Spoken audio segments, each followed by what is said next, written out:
our episode 13. It's getting very big. Episode 30. Sorry.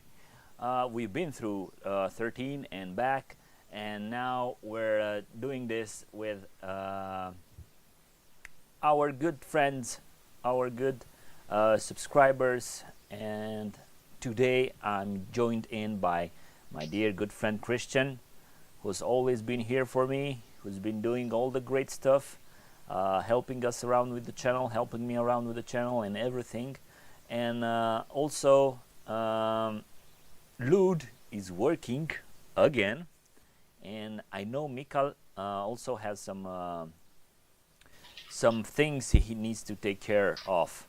I will just shortly check for the sound. The channel helping me around with the channel and everything.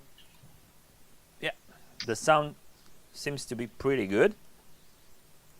I'm just gonna bump up a little bit the sensitivity on my sound, and now we're good to go. So, Christian, hello, my friend. How have you been doing? Well, I just participated in a big event in Denmark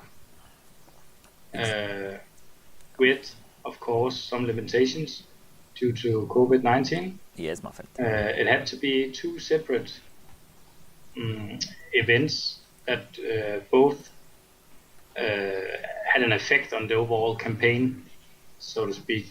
We had a room with 10 players in and another room with 10 players in, because then we could keep the restrictions, still uphold the restrictions that are put out by the government. So, yeah, and that's what we're going to talk about tonight. I'm just sharing that we are live, the different pages. Great. Because our dear good friend also started up. I mean, he had a channel already, but he just uploaded a very nice video he did for us about the event in Denmark. So basically, we're going to watch it live as we speak. Christian, if it's okay with you, I will play it in. Yeah. And let's see how it goes. 1 second. Whoop. It is from my YouTube channel. From your YouTube channel, to which you guys can find a link in the description, in the video description. Give it a subscribe, give it a bell. Christian is going to probably enjoy us with some beautiful painting tips and tricks, probably, and all the other good things about Flames of War. Alrighty, so let's play it out and see how it goes.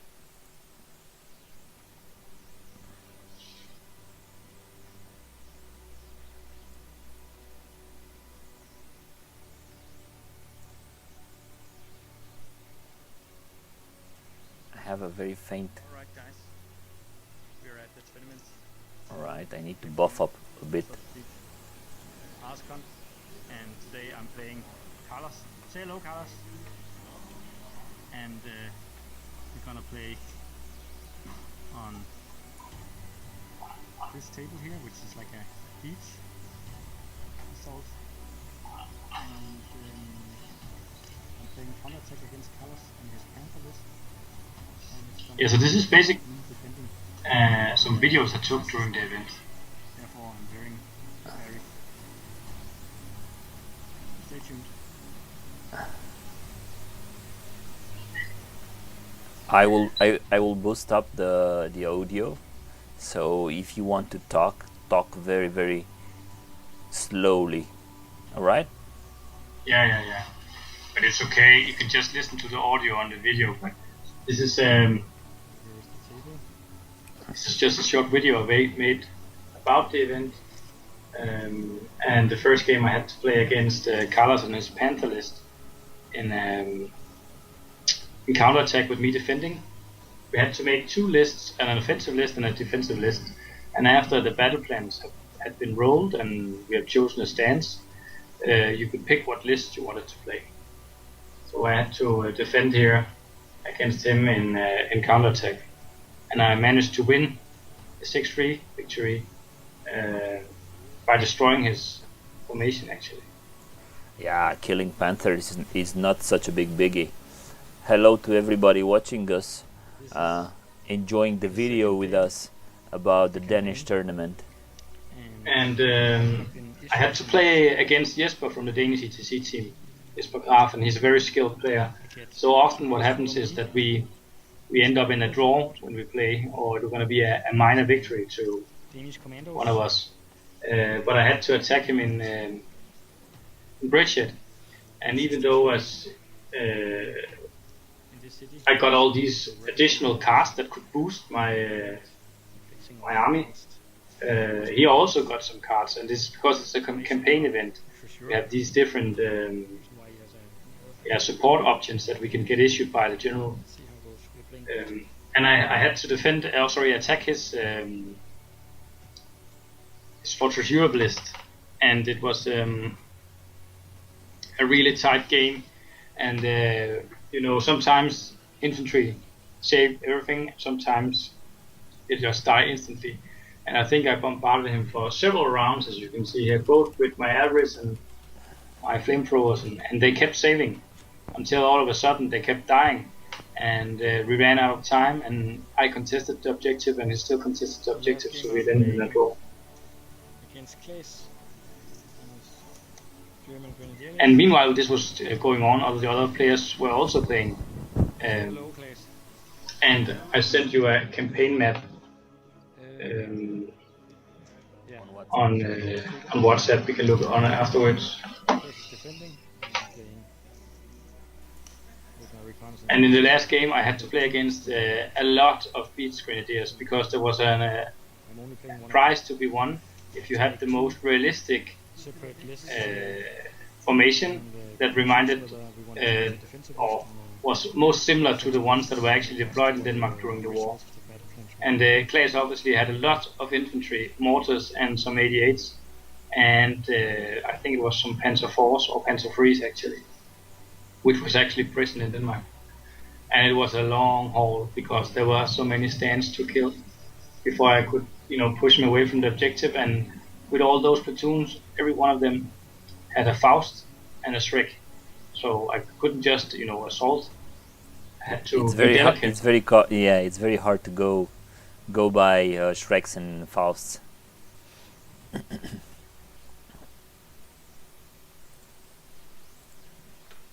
Yeah, there you go, guys. So very nice video, Christian.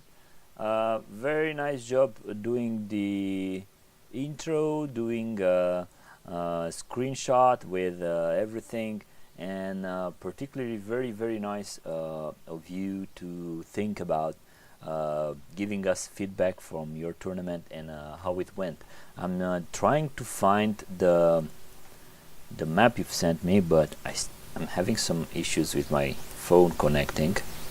Or you know what, I can send it to you on email. It's much better if you can send it by email. Yeah, it's actually it's because Morten, the guy who ran the tournament, he this is an annual event called ArsCon, and what he does is that during the event at the event he always makes it into some kind of campaign, a short campaign of 3 games, 4 games perhaps.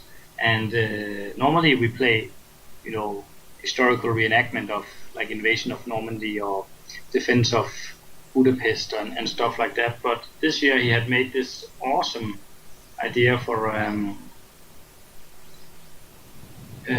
a campaign about Denmark instead, where Denmark was actually the target of the Allies. So I'm sending it to you now. It should be. Alrighty, so guys, there's a second event that's going to go on, and that's going to happen this weekend. We're currently on a green stage for Romanian GT. Although we have lost one of our friends who just got positive this week, so he's not gonna show up for the tournament. The rest, everybody else is up to scale with everything, and hopefully everything will go nice and smooth. I'm still to have my list updated, and some of you to which I speak on the side, let's say, already have some info about the lists I tried and the lists that I'm looking upon. Basically, what I did this weekend, I went to do some testing games, and they were pretty consistent, let's say. So I had a game against T3485 hero list, T34 Horde, and I can tell you that running 6 Tigers together with some infantry and some support really proved to be powerful and devastating against T34s, especially with the fact that my opponent is a novice, so he's not that much into the game.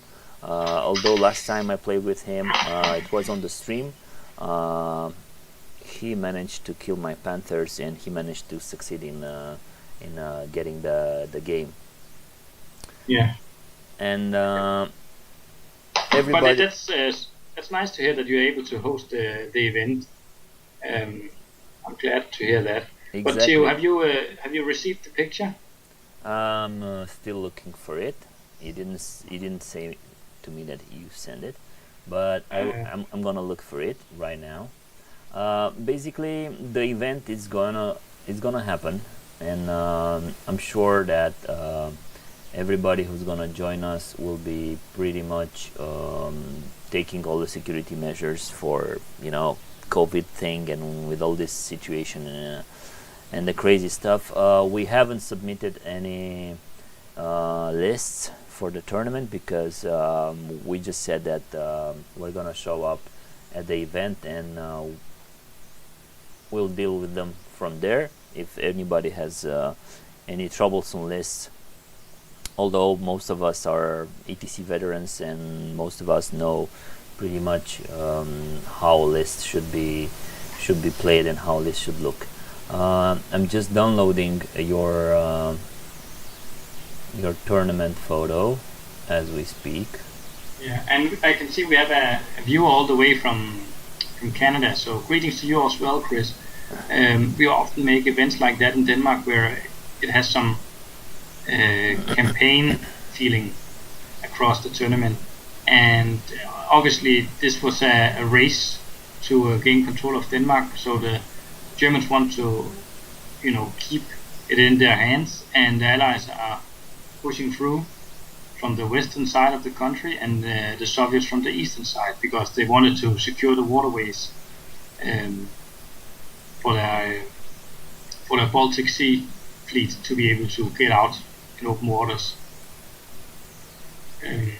So we had some Germans playing the west part of Denmark, and some other Germans playing the eastern part of Denmark, and it actually worked quite well. Before each game or round, so to speak, we had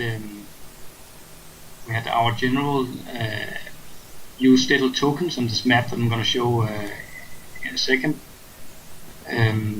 to show where we wanted to invade and where to assault and stuff like that.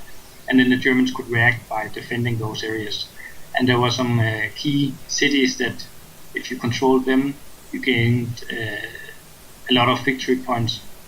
And obviously people went for the big cities, but the outskirts and outlying country also gave some points. But mostly we fought over the big cities back and forth until the end, where the Allies succeeded and the Soviets succeeded. And in a historical perspective, it was actually a race to capture Denmark, because the British guys, they knew for a fact that if the Russians came there first, they wouldn't leave it. They occupied the island of Bornholm in the Baltic Sea, which is Danish. It's actually a part of Denmark, and they occupied it for a year after the war before they left. So what the British did was that they just rushed through Germany and bypassed all the different engagement they met, and just went all the way to Hamburg and Kiel in northern part of Germany and said, "Oh, we already occupied this." You have So when you the have Russians you arrived have with the some map tanks, on the screen right now. So if you want to talk about it, yeah. just feel free and go ahead about it. So they kept it from the Russians in real life. But as you can see here on the map, there's the part where the Russians invaded from, and then also from where the Allies invaded from. And the little square boxes. Yeah, it's really nice. Yeah. I'm a veteran too. I've been in the army for 14 years, so I know, Chris. I know this makes a lot of sense. Um, as you can see here on the map, it outlines where the different axes of attack is, and also we had little tokens to represent where you wanted to invade and where you wanted to defend. And the capital itself, Copenhagen, was divided into different sectors as well, where we had to attack and defend. And then, as you saw in the video, the little magic cards we made were to give it a historical flavor, so you could get Danish resistance groups and German panzer aces and stuff like that attached to you, as well as some cards that could boost up your infantry. Let's say you have an inspiring leader, so you get a 2+ follow me and stuff like that. And it was a really good event with some really nice looking tables and great terrain. Great job. How many of you did you turn up? There were 10 in each sub tournament, so 10 on the eastern front and 10 on the western 20 front. people turned up. Yeah, I think 18 actually. I think 18. was. Well, that's a pretty big event, I could say, and it's very nice that did the Danish army won? It In like the end? but they got dismantled, or like they took the arms away from the army when they invaded. Not at the beginning, but after some time they removed all the Danish army's arsenal. But then we represented this by having this.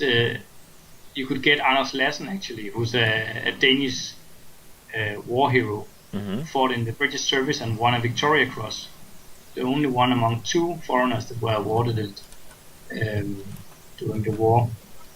And you could get him as a support. So we took some artistic liberty and made up some cool things for the event. Some how you call them, fan cards. Yeah, fan-made stuff. Right. Unofficial. Very nice.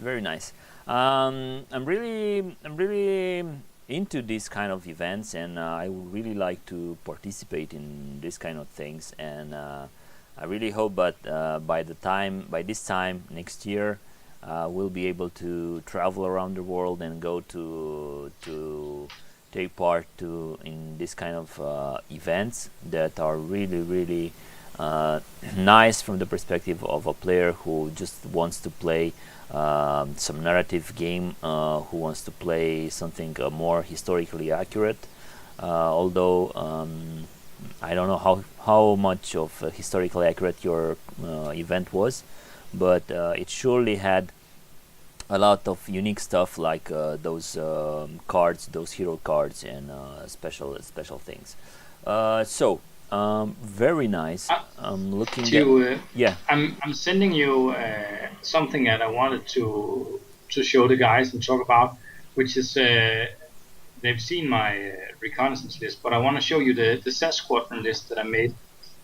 We were only allowed to play with 90 points, but the SAS squadron is actually really nice, and in the future it's going to be my go-to list if I'm defending as a British player. Oh, you have a British defending list. Now you could help me out with my list for the tournament, because I still haven't thought about it, and I still haven't got to the point where I could pick my army. I have an idea about what I'm going to take, but I'm still waiting for stuff. Did you send it by mail or by? Yeah, I just sent it to you as a mail, as a picture. perfectly And, because WhatsApp be advised seems that, to have died for some reason. What? My WhatsApp, it's dead. So Yeah, I just sent it on your email. perfect. Be aware that it's a 90-point list because Yeah, we only have I could always add some more British paras or stuff like that. yeah. SS. Oh, the SS list. Right. Yes, it is. Yeah. Now this is looking interesting. These guys, what was their charm? Let's say. The thing is that is really nice is that you have to pay for it, but it's quite expensive. But you get paras, and normally they are only trained. They are careful, but their skill is only trained, and then they have deadly assault. But you have to pay for an upgrade to give them the SAS. Thing. Yeah, let's call it the SAS upgrade. So then they become deadly. Or they in the old days it was the Fairbairn and Sykes rule, where these two former Shanghai cops taught the commandos how to fight with a knife. So to show this in the game, they hit on 2+ in close combat. All right. So this also boosts your Fiat's ability to hit stuff in close combat. Yeah, because you're really hitting on nice. 3+ now. Yeah. Good. Mhm. So FTP platoons. Yeah, I like those FTP platoons.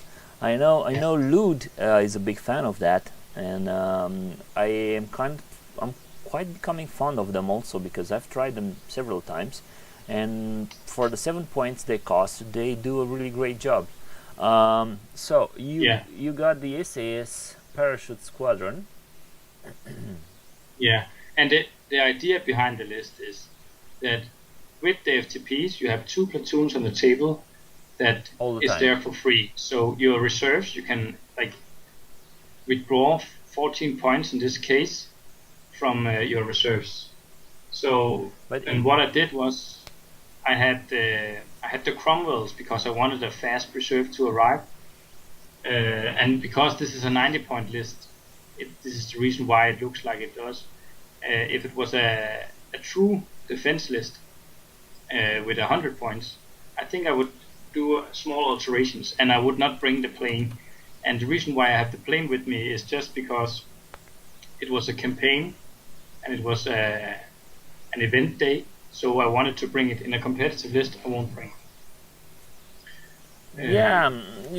I mean, I already seen some faults, let's say, or flaws, or how do you want to call them? But why Avre and Typhoon in defense? The reason why I had the Avre in defense was that if I played a defensive mission where I had to counterattack something, I really liked it. And this was just, for me not to bring too many models because I had to bring stuff for 2 lists. Mm-hmm. So I needed to have some repetitions of units. But as I say, the core in the formation is really nice. And then you can just mix and match with your support units. And that's the key about it. All right. How many points is the SAS card? 6 points? The SAS upgrade. Yeah, because your HQ is for free, but you have to upgrade them. And you have to upgrade one of the SAS platoons.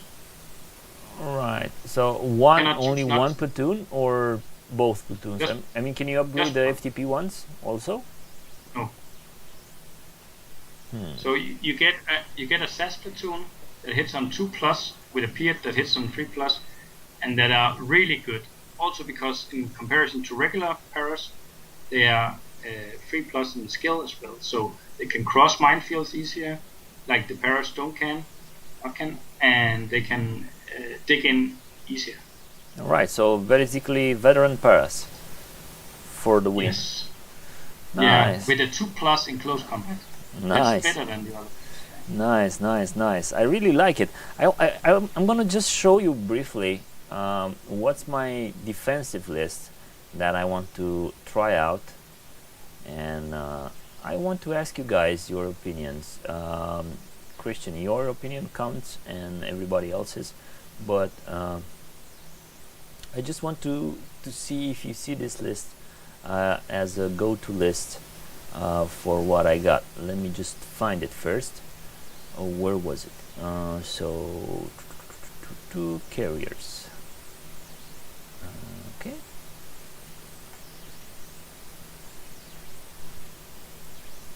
Carriers with US no, Opti no, Morts. Yeah, this is how it goes when you don't save your lists correctly. You just can't find them anymore. Is it this one? Yeah, this is it. Alrighty. So this is how it looks.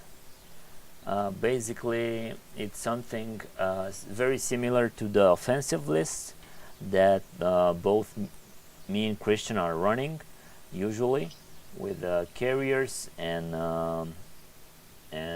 some other units. But this one, I just made it so that I will be able to defend against hordes of T-34s and other heavies like Churchills and stuff like that. Basically, what I plan and intend to do with it is keep in reserve the M4 Shermans and the M10s, one of the M10s Achilles. Do you guys think that maybe the initial list was with two 17-pounders guns, but I opted for adding a 6-pounder anti-tank motor platoon into the Recce Squadron list. What do you guys say? I would say that what you need the Shermans for, they are very expensive. I would instead try and get some of the good mortars, and I would try and get some infantry. You have one, but those infantry suck. They will get pinned down. Yeah. So this is one thing I was thinking about, getting the mortars, because they could be very useful.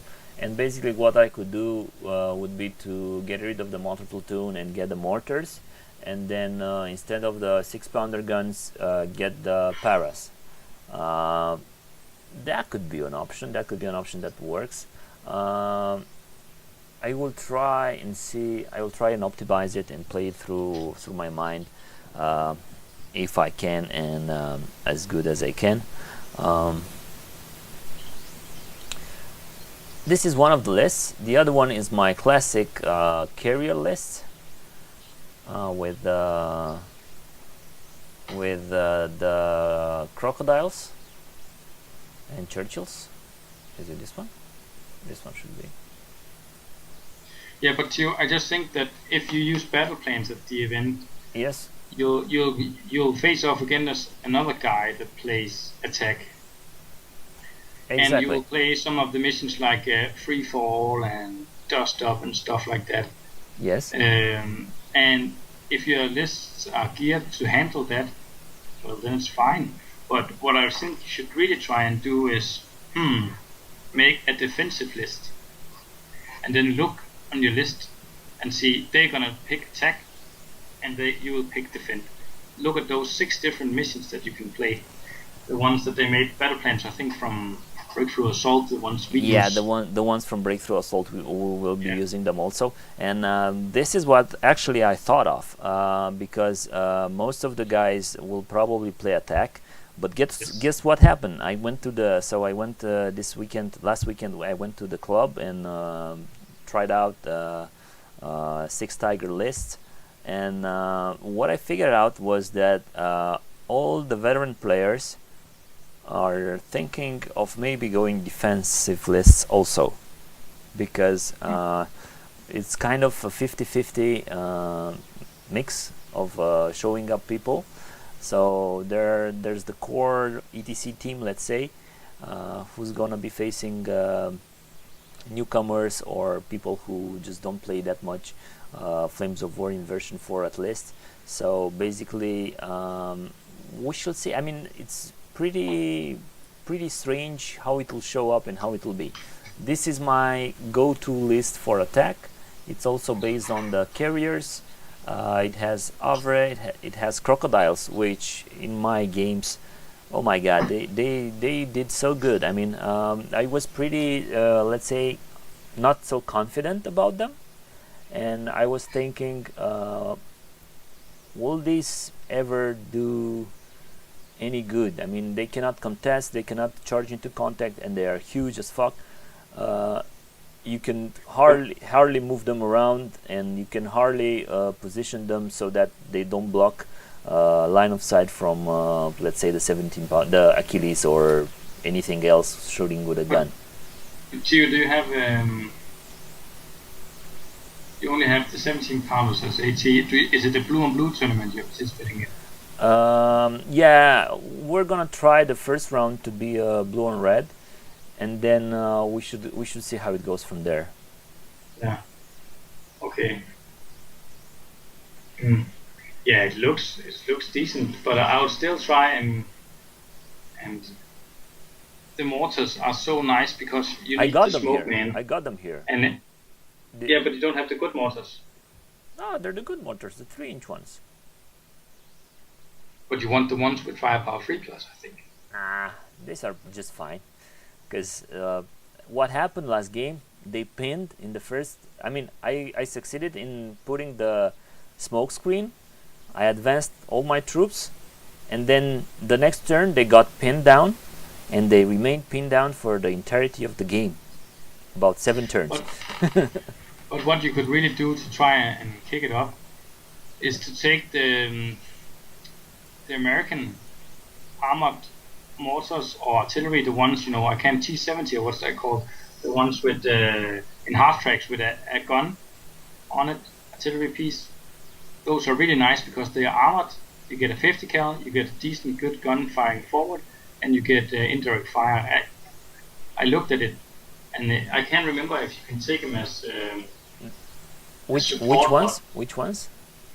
Where are they at? The infantry or? No, it's just you can't get them as support. You have to make a whole other company to get them. I'm just thinking that that you could do 2 things. You could try, like, to spice it up, because you have 20 points worth of crocodiles and arrows and the mortars. If you remove those, you take a basic what's it called? Stuart squadron. Yeah. And add in the artillery you can get there, the armored ones. Yeah. It could be really dope. Yeah, the list that I'm also trying it out is my go-to list. Where are they? So there's Stewards, and where are my Stewards? Stewards Belgian. This is it. The Stewards that I played at the Belgian GT. This list got updated. Let's say they receive a parachute platoon instead of the regular armored platoon, and so Stewards, Shermans, veteran 76 Shermans, M12 artillery, priests, and some very nice units that I really like. The M15, M16, the AA cars, which are absolutely great for points wise, and yeah, they might do the job. The problem is that the meta is so towards heavies that I'm a little bit afraid that not having AT-14 on the table, I mean, I'm having those M12s, but those guys are really one-man show. So they just show up, they show up, they shoot, they maybe take out the platoon, but afterwards they just die in horrible pain. But what I'm thinking is that you could try something instead of bringing your Churchills. Yeah. You could bring. This is just an idea. You could take out your Churchills, and you could take out the mortars you bought. Yeah. For the other list, and then maybe the crocodiles as well, and then just go with a formation only at the Stuarts as a formation, and then perhaps get some more AT14. I'm just thinking that those two types of light formations, along with some hardcore support, there'll be so many stewards firing at the infantry Yeah. and assaulting them. There's so much stuff they cannot remove it all. Unfortunately, we're gonna do it ATC lists. So basically, we cannot take a light formations. We can only take a light platoons. Oh, so you cannot make the Yeah. two formations like that. Otherwise, it would have been really nice, and that would have been very, very, very strong. Or at least if you could get 5 5 stewards as support and upgrade them, perhaps that could be really nice in that list you already made. Exactly. Now, the list that I'm very, very tempted to play is this list that I tried, and I'm having 24 points here, and I think they are some extra points added in for what? Oh yeah, this is how I went with. So I thought maybe go with the core of half-track scout company that has a reconnaissance platoon. Otherwise, the list is this one. So 6 Tigers, 1, 3, 2, with armored AA, and then a Panzer Grenadier company, armored Panzer Grenadier company that have Greyhound cards on them. So basically, a lot of some infantry, mortars, some easy, let's say 89, 3+ firepower, and some anti-aircraft unit that just needs to stay there and provide covering fire. This list, I mean, I lost almost the entirety of the Panzer Grenadier company, but the Tigers, oh my god, they decimated T-34s. I don't know how it will match up against other veteran German players or other British players, but against 3+ targets, so SS or Russian tanks, I think this list is gonna be a winner. But I just think that something I've thought of along with the other guys from Danish team is that if you're defending, and let's say you are delayed reserves, Yep. they'll arrive in turn 3 if you're lucky, and you want your reinforcements to be just 1 platoon. So a very expensive Tiger platoon is really nice, along with, I don't know, some shitty AA or whatever. Exactly. Because the chances of you getting them in turn 3 is very slight. And therefore, it would be great to have a big unit that could come in, that is worth a lot of points and can hit hard. The trick with this list is that I will always be playing it as attack. So I will not be defending with this list, I will be attacking. So that's but I'm just saying cutting out when playing against an attacker. I'll just have immediate reserves.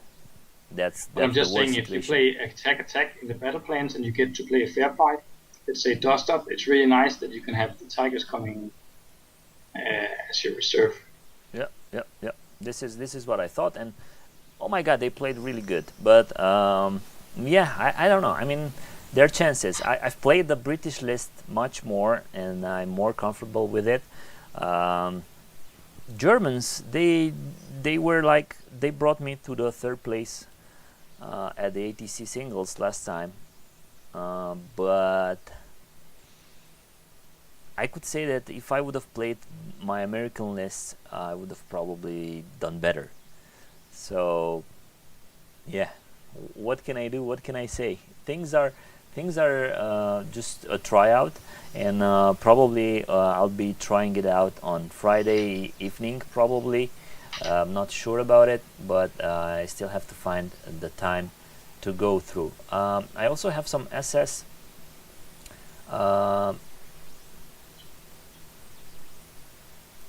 this 116 Greyhound. So a Greyhound force that has two Tiger platoons, one SS, one regular. This will be also an attacking force, and I'm thinking this could work actually better with just 4 Tigers now, not 6. But yeah, what do you say? 6 Tigers or 4?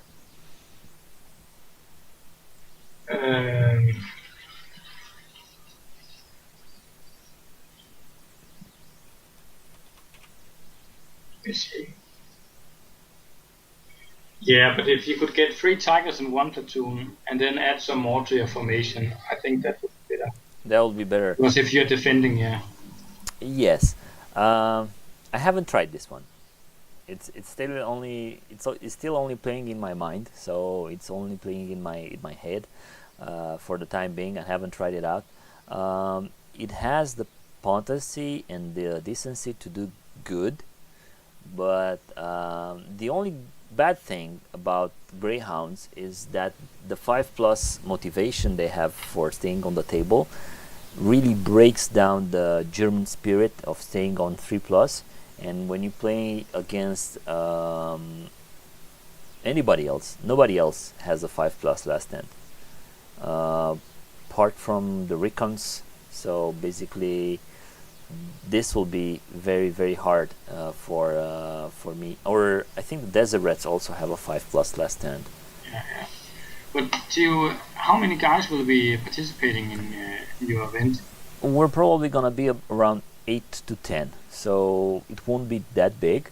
But I'm pretty sure that at least, I mean, we're having a 2-day event. In the first day we have 2 games, second day 2 games, because yeah, we're old and we just don't like to go for hours and hours of gameplay, and probably our back will kill us by game 1. So 2 games on Sunday and 2 games on Saturday? 2 games on Saturday and 2 games on Sunday.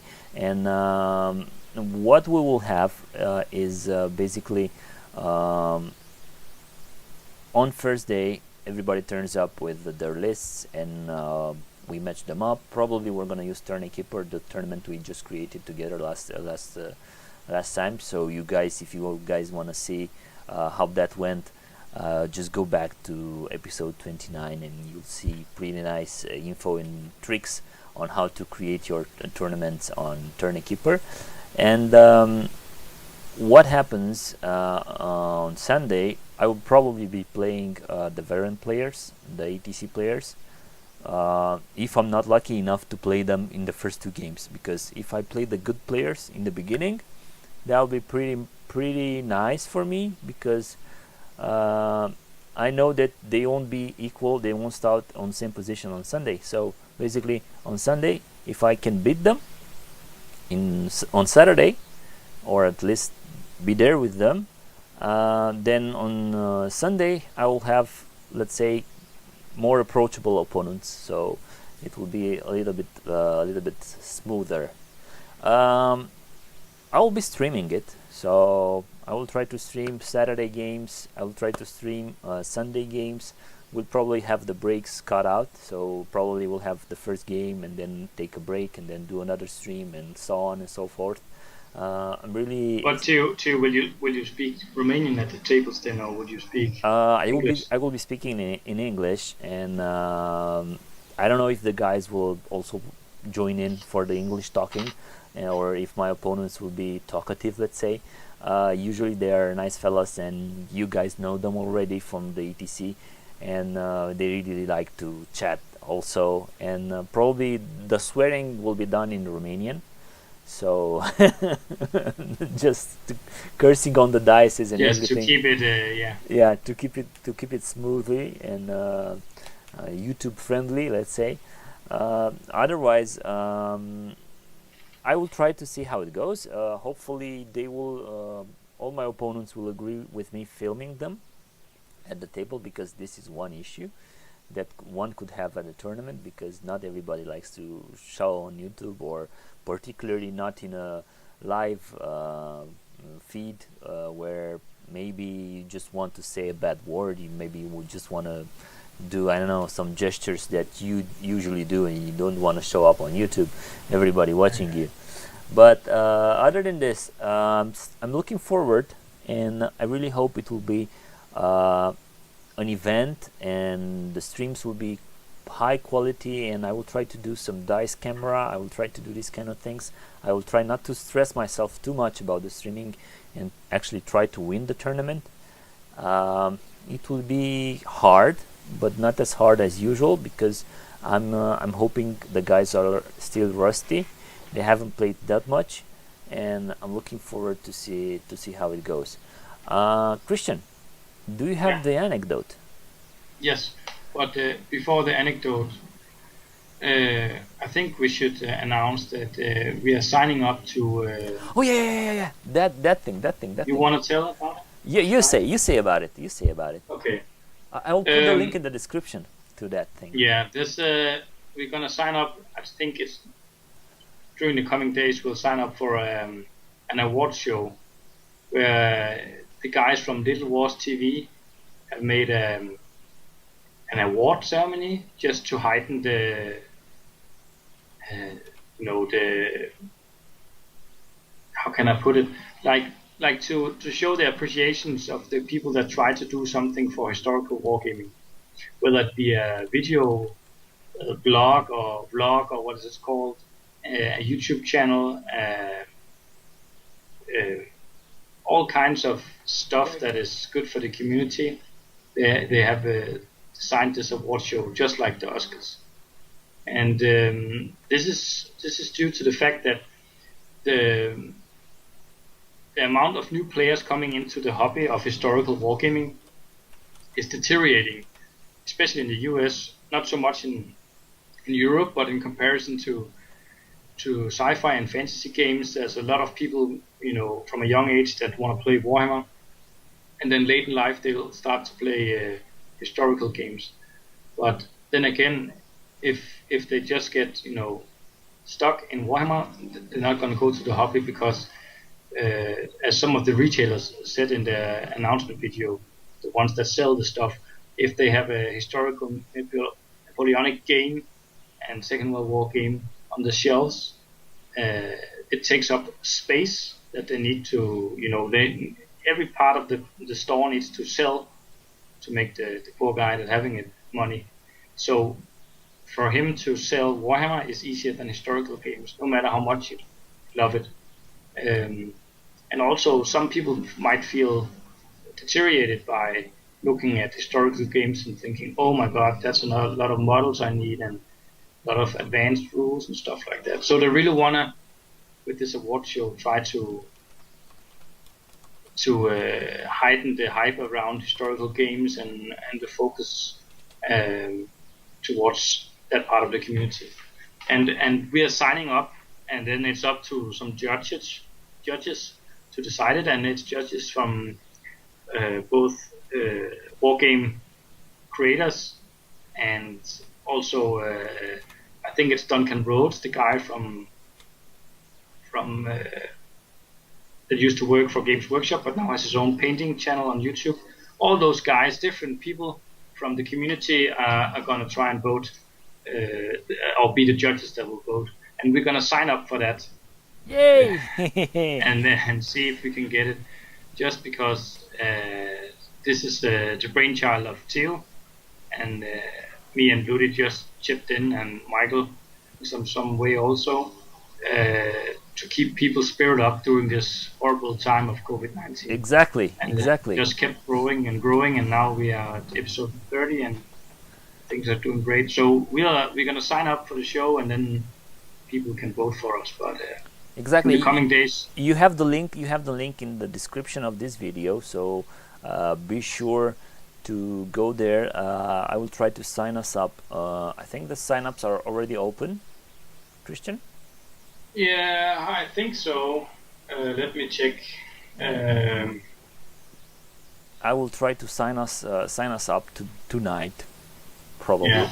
And CaesarAwards.com is the exactly is the big scissors. We're gonna win the scissors, not the Oscars, but the scissors. Let's see how it goes. There are a lot of great channels out there. I know a couple myself. I contributed to them, and I'm more than happy to see the community growing. And as Christian described to you guys what this thing is all about with historical games, and with all these new people who should join historical games, or who should try historical games as well as fantasy games, because yeah, a lot of the teenagers nowadays, a lot of the kids from schools and from like university level, let's say, they prefer fantasy games because they're more approachable. Most of people who tend to have this hobby usually have this fantasy oriented from computer games, or this kind of Yeah, pop culture in general. pop culture, exactly. And historical games who are actually as good as fantasy games, and basically they both go through the same let's say general rules of general mechanics, not rules but general mechanics are almost the same for all game systems. It's just minor twitches for different systems that can change the way a game feels and a game is played and should be played. So guys, vote us in if you guys like our show, if you guys like the way it goes. It's not the fact that we really want to win this or we want to brag about it, but we just want to make our channel show up and maybe attract new guys to it, and Just do our part to get more players into the hobby. exactly. And Theo, if you, for tonight's anecdote, I would like you to go to this web page, or if you just go, let me see. I'm What's gonna send you a picture. give me the web page and I'll try Yeah. that. The thing is, if you just no, I'll send it to you. It's easy. WhatsApp seems to work now, so Okay, I'll send it to you. Sure. The thing is, tonight I'm gonna talk about for tonight's anecdote. I'm gonna talk about the Danish-produced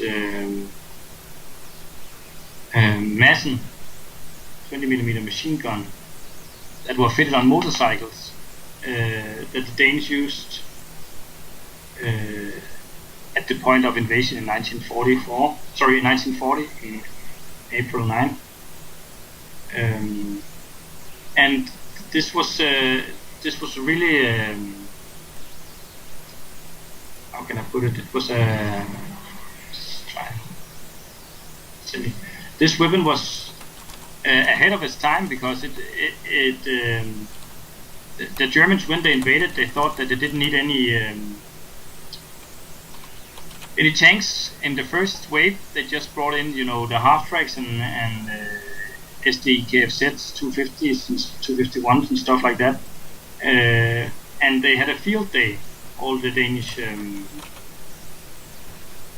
Madsen machine guns. Or if you just Google Madsen, I think it's easier. all right. Just write Madsen, MADSEN 20mm motorcycle, and then just take the first picture there and show the guys. But this Once was again a really by nice letters, machine so gun, M. a machine cannon. What is it called? MADSEN, Madsen. Madsen motorcycle.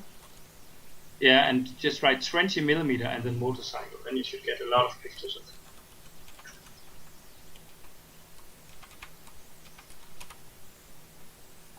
Oh yeah. Madison.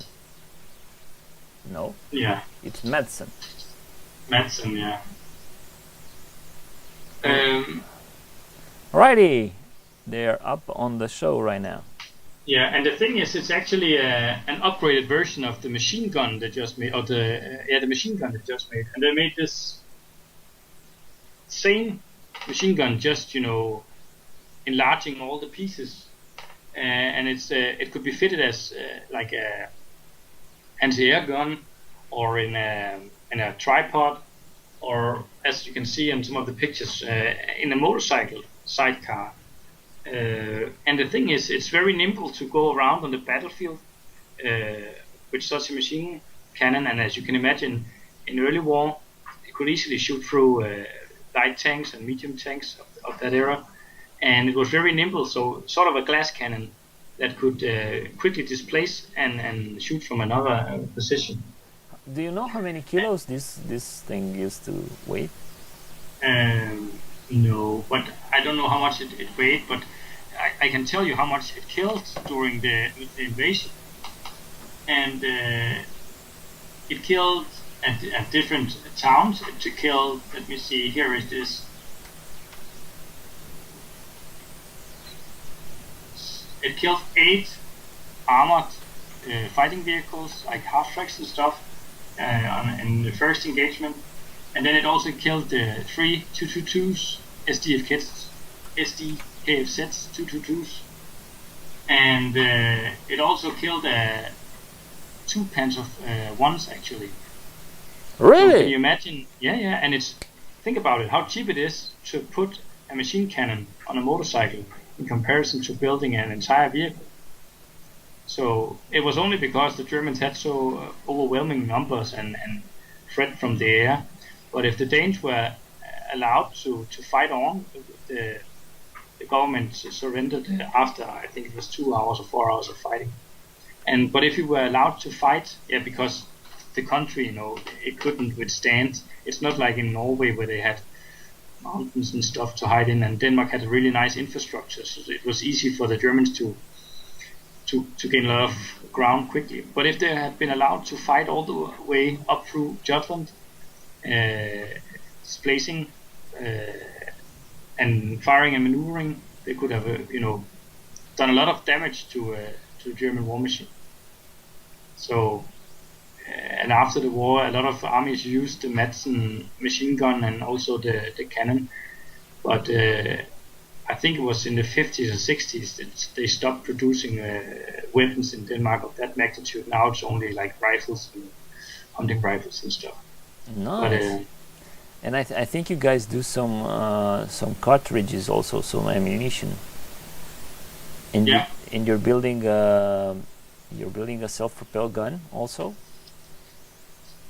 Yeah, they have the Danes nowadays. They produce different kinds of ammo and stuff, but they don't have a war industry anymore.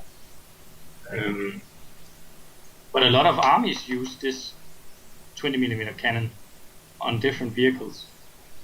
They bought it from Denmark during the war, or in the interwar years, like in the 30s and stuff. And it's really nice. It could fire both high explosive rounds and then also armor piercing. So you can see it's a dual purpose gun. It's really very powerful. Nice ingenuity. You see, wars, they take the best out of human imagination, I think, into killing each other. Yeah, wow. But this is it's more like a, I don't know how can I put it, like a weapon you'd see in a post-apocalyptic world, just fit a big gun on a motorcycle. Like, could be in Mad Max or something. Yeah, Mad Max, exactly. I was thinking about the same thing. Right, really nice anecdote for tonight. Christian, thank you very much. Guys, I'm sorry, but we'll have to close it as time is really ticking for us. And the curfew, as you all know, is still up here in Romania, and I'm really not taking any chances. So basically, thank you all for watching us. Thank you all for joining us and for being with us for 30 episodes right now. This is a great milestone. 30 weeks we've been streaming. I think we haven't missed. Oh, we've missed just 1 week. We skipped just 1 week when I was about to be COVIDed. Or I was thinking that I'm COVIDed, but I wasn't, luckily. And other than that, 31 weeks since we started this adventure. It's been It's really more than half a year. it's more than half a year. It's really great. I never imagined myself being able to get on a schedule this tight and being able to show up for most of them. I think I've missed two of them, and you guys, you and Lute, took over, and you did a really good job. This is what friends are for. This is what we're standing for. I mean, chatting with friends is not just a motto, it's not just the name of the channel, it's actually what we want to do here. We want to get and chat with everybody around the world who has this hobby and who's thinking about this hobby. We try to show you guys the interesting things we find out about list building, about models, about paintings, about events, and I hope next year we will have a lot more dedicated stuff like lives and battle reports and very nicely done videos about tournaments like we just had from Christian today. Be sure to go to Christian's channel also and subscribe and watch what he's doing there. He has some very nice Danish videos from the ETC, I think, and from other things, and I'm sure he's gonna update his channel and probably come up with something new. I really hope you will be letting me know about them so I can. Yeah, but you subscribe now. It's just it's been in a bit of a stasis to my channel because I haven't had time to put stuff up on it, and it's actually just for my own benefit. So Exactly. it's not like a benefit of making money. It's just a benefit of I think find it fun to share the hobby and show stuff off from videos, and then sometimes a small video tells more than 100 pictures. So that's the reason for the video. Exactly. See you guys. Thank you very much for staying with us, and see you on Saturday and Sunday at the tournament with all the lives. Other than that, the regular schedule resumes on Wednesday, same time, same hour, same faces. Let's hope so.